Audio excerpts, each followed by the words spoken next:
లంచ్కి వచ్చినాం. ఇది ఏం హోటల్ అయితే వాసవి వాసవి భవన్ వాసవి భవన్ హోటల్ అంట. ఇగో అదే గుడ్ల పొడి వేసిండు, మామిడికాయ పెరిగిచ్చారు, మామిడికాయ పెరుగు అవసరం తింటా ఉన్నా. అదో కౌంటర్ అక్కడ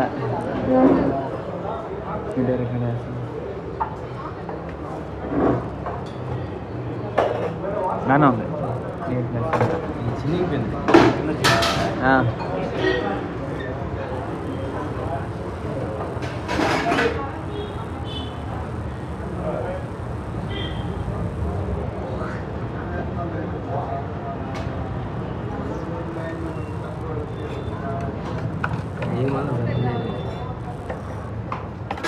కొంచెం కొంచెం కాదని తర్వాత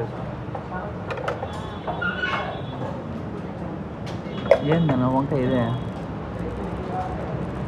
వంకాయ